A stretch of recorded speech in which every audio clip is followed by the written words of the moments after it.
আজকে কেন্দ্রের নারী ও শিশু কল্যাণ রাষ্ট্রমন্ত্রী তিনি মমতা ব্যানার্জিকে ভালো উত্তর দিয়ে দিয়েছেন। গোটা ফাস্ট ট্র্যাক কোর্ট পোস্কোতে কি হয়েছে, কেন্দ্রীয় অর্থ কোথায় যায়, নির্ভয়ার পরে ৬০০ কোটি টাকা দিয়েছে পশ্চিমবঙ্গ সরকারকে অন্য সরকারগুলোর মতো নারী সুরক্ষা সুনিশ্চিত করা, সিসিটিভি লাগানো, আরো বেশি করে ফাস্ট ট্র্যাক কোর্ট তৈরি করা। এ সরকার একটা কাজও করেনি, তার উত্তর ভারত সরকার দিয়েছে। আজকে আবার চিঠি পাঠিয়েছেন মমতা ব্যানার্জি, বলছেন যে বিধানসভা ডাকবো, নোটিশও হয়ে গেছে সোম আর মঙ্গল। বিধানসভাতে তিনি কনকারেন্ট লিস্টে যেহেতু আছে ভারতীয় ন্যায় সংহিতা বিএনএস, তাই তিনি ক্যাপিটাল পানিশমেন্টের সুপারিশ করবেন। আমাদের কোনটাই আপত্তি নেই। মমতা ব্যানার্জি নিজের মুক্ত আইনায় দেখুন, আপনি ভারতবর্ষে যে আইন আছে তাতে নির্ভয়ার 4 জন খুনিকে ফাঁসিতে লটকেছে ভারত সরকার। আমাদের এই রাজ্যে ধনঞ্জয়ের ফাঁসি হয়েছে। আপনার ট্র্যাক রেকর্ড কি? পার্কস্ট্রিটে কি বলেছিলেন, হাসকালিতে কি বলেছিলেন, কালিয়াগঞ্জে কি বলেছিলেন, সন্দেশখালীতে কি বলেছিলেন, এখন কি বলছেন? গোটা বাংলার মানুষ দেখছে, শুনছে, মোবাইলে গুছিয়ে রাখছে। আপনাকে আমি প্রশ্ন করতে চাই, যে কেসগুলো সিবিআই এর কাছে আছে, রামপুরহাটের বকটুই, হাসখালী, সন্দেশখালী এবং আরজিকরের সম্প্রতির ঘটনা, এর বাদে আপনার পুলিশ সিআইডির কাছে যে মামলাগুলি আছে তার পরিণতি কি হয়েছে জবাব দেবেন। কামদুনি ওই ছাত্রীকে ধর্ষণ করে নৃশংসভাবে খুন করা হয়েছিল, গ্রেপ্তার হলো আসামিরা, বারাসাত এসিজিএম কোর্ট ফাঁসির আদেশ দিলেন, তারা গেল হাইকোর্টে। আপনি 19 জন পিপি চেঞ্জ করলেন লয়ার, আপনার সিআইডি পিছন থেকে সাহায্য করলো, ফাঁসির আদেশ থেকে তারা ছাড় পেয়ে গেল। এখনই যান শাসনে কামদুনিতে, দেখবেন যাদের ফাঁসির আদেশ হয়েছিল তারা হাইকোর্ট থেকে খালাস পেয়েছেন, আর বাড়িতে মমতার পুলিশ পাহারা দিচ্ছে। আর মৌসুমী টুম্পারা, যে নির্যাতিতা তরুণী, তার ভাই যিনি বাদী ছিলেন, তারা নিরাপত্তা চেয়ে পায়নি। বড় বড় কথা। আপনি মঙ্গলবার একটা ভাষণ দিতে চান বিধানসভায়,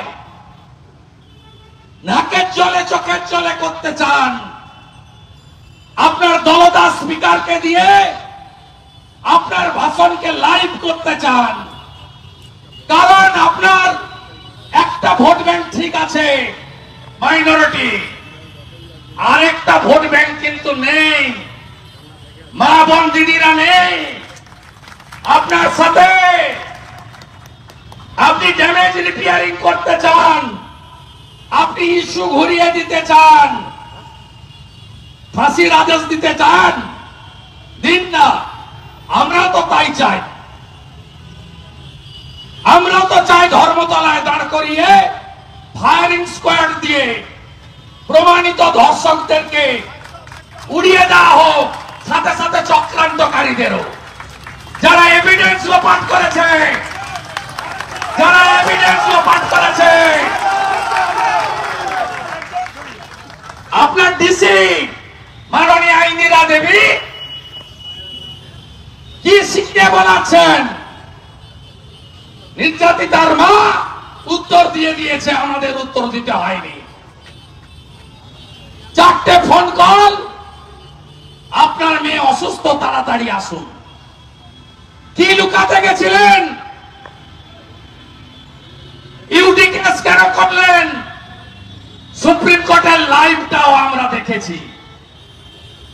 একদিকে বলছেন লজ্জা ছাড়া, বেহায়া, দোকান কাটা, আমার কাছে হারা, মৌলালি থেকে ডরি না, উই ওয়ান্ট জাস্টিস।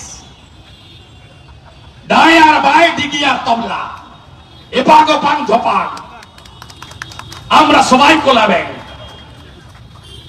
আর অন্যদিকে সুপ্রিম কোর্টে 21 জন লয়ারকে দাঁড় করিয়েছেন, নেতৃত্বে কপিল সিব্বল বাবু। কোটি টাকা খরচ করেছেন। কি বলছেন? সুপ্রিম কোর্টে রাজ্য সরকার পার্টি, আত্মপক্ষ সমর্থন করতে হবে, তাই দিয়েছি লয়ার। আপনার অ্যাডভোকেট অন রেকর্ড আছে, উনি দাঁড়াবেন। কেন আপনি ওই দিনের জন্য হায়ার করেছেন, আবার 5 তারিখেও হায়ার করবেন? কি লুকাতে চাইছেন? মঙ্গলবার বিধানসভায় আপনার মুখোশ খোলার দায়িত্ব বিরোধী দল নেতা।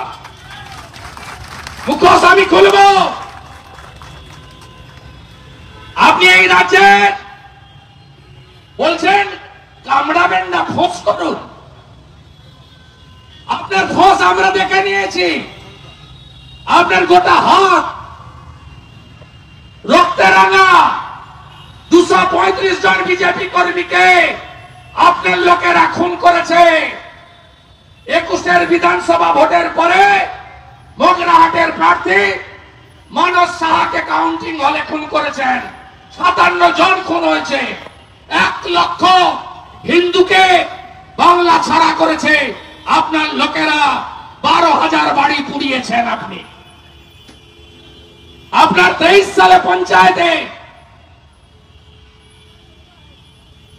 35 জন সংখ্যালঘু সহ 55 জনকে খুন করেছেন আপনি। আপনার রাজ্যে মানবাধিকার কমিশন, মহিলা commission, minority commission, SC commission, ST commission, Lokayukta, information office, সব সাংবিধানিক অফিসকে আপনি তালা চাবি লাগিয়ে রেখে দিয়েছেন। কেউ কাজ করে না, কাজ করতে আপনি দেন না।